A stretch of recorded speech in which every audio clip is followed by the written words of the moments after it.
So that was Hook. That's Rufio. We'll revisit that. I'm sure during Q&A. We'll sign some of those DVDs and VHSs.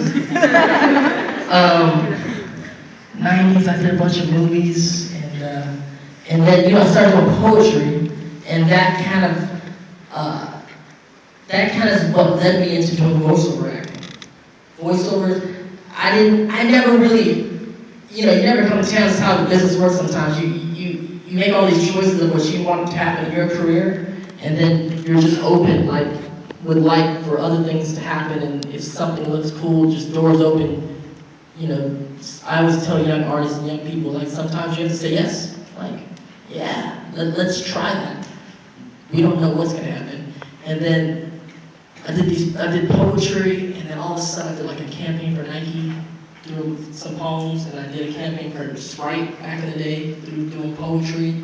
And through that, an agency picked up my voice, and then through that, I did a show called American Dragon. Yeah. So I'm doing Jimmy Long, the American Dragon. And I don't, he's a dragon. and I feel they met me and we were doing this thing, and they liked my voice, and they liked me, and they knew of my career, you're perfect to play this character. And it's hip hop, so I'm like, yo. At least for me, it was hip hop. I don't think they realized that when they cast me. And I was like, yo, I'm making this a hip hop show. And so I'm letting me say whatever I want to say. And I'm like, yo, what's the crack of life? I'm just saying all kinds of shit. And one quick story, the first year it came out, I'm at this interview thing like this, but all you guys be foreign press from other countries, and Disney's all there, and all the Disney shows are there, and I'm on the mic, right? They're announcing the show. I'm so happy that Disney has this ethnic show that's hip hop, and I'm get to represent and all this stuff. And I'm talking all this mess, and then the head of Disney grabs the mic I did not know we had a hip hop show. I was like, yo, you hired me to play a little dragon. But I love doing that show. That was so fun. And I love working with Disney. And then right in the middle of doing that show, ironically, I booked another show, which was called Avatar: The Last Airbender. Yeah. And I got to play a character named Prince Zuko. Which is an amazing character. Yep. Definitely, one of my favorite characters I got to play in front of the camera, voice, whatever. It's so magical, the character, the arc of what he did, who he is, and what happened. I didn't even see it coming. You know what I'm saying? It's I'm auditioning for this role, I meet the producers. I don't even know. It doesn't make any sense to me. First, you gotta think back, this is years and years ago. You guys were kids, right? And I was going, this is Nickelodeon, back, whatever, 8 years ago, 9 years ago. And back then, Nickelodeon, the biggest thing on Nickelodeon was SpongeBob. Yeah. It was SpongeBob and the dog with the cat and dog. And these weird kid show, they were cool, but it was not Avatar: The Last Airbender. It was just the dog cat show. And SpongeBob, which is cool. But I need some water. It's like a comic,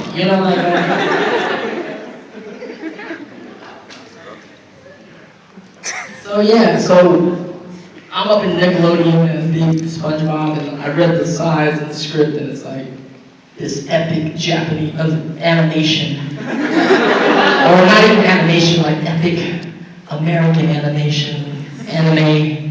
I don't know what, it's still, I talked to the creators, Mike and Brian, and we're still not knowing how to really categorize it. It's not really anime, it's anime inspired, but it's anime.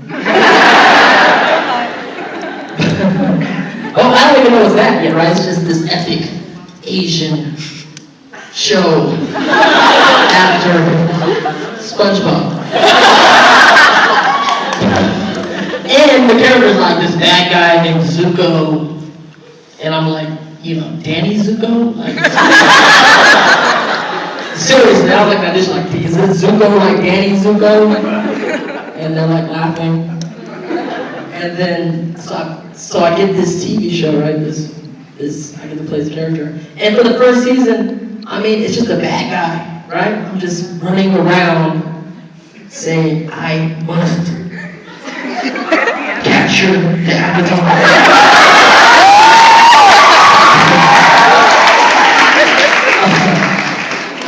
And then as the second season started happening, like this magical stuff started happening, and it was like, yo, who is this guy? And he became this like magical character, just became iconic for a new generation. And again, something I'm fortunate to have happen in my career. And also, I love both those animated projects because I got to do them with my friend Nate, who played Rose in American Dragon and played Katara in Avatar. Shout out to Nate. So beyond that, that's taken me on a whole other whirlwind with my career. It keeps going. There's a lot of films I've done on screen. The last few years, recently, more things I'm doing that I'm producing and writing. I just wrote a play that debuted downtown LA like 2-3 weeks ago. So like my journey as an artist continues to happen. It's very cool that that I get to have these characters. I don't know how it happens. Other friends of mine that have been actors for a long time, as long as I have, or more, or a significant amount of time, will always ask me like, how the hell do you? I don't know, like how do you get characters, like it's weird, like you can work a long time, or how does a character get famous that you do? I don't know. Don't know how it happens. How did I get 2, really 3? I don't know yet. I'm lucky, I guess, I don't know. In a weird way, with Zuko and Rufio, they're like, kind of like very similar. And if you like look at their character arcs, so maybe there's something there, but I can't put my finger on it. But I'm just blessed and fortunate to kind of have my career going 25 years plus now. There's still an audience of people out there watching and listening and digging what I do. Now with social media, the availability to like communicate in a very cool way. Anyone here follow me on Tumblr? Woo! Yeah. And yeah, my Tumblr has we talk sometimes, late at night.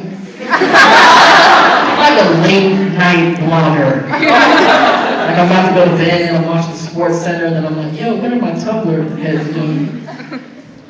And through Tumblr, things happen and continue that are strange and cool and that I would never think of. I found a comic strip called Homestuck. Homestuck's in the house. And who doesn't know what Homestuck is? What's up, you guys? You need to Google that. So again, I've been reading it for about a year now, and I'm only halfway sure of what it is. So don't worry about it. Pretty pictures and interesting trolls and kids. So much going on. I wish we had time to talk about that situation. But what happened was Rufio was someone I told her was like, a lot of people, you need to read. And then like 100 people tell you to do something, you gotta check it out. So I was like,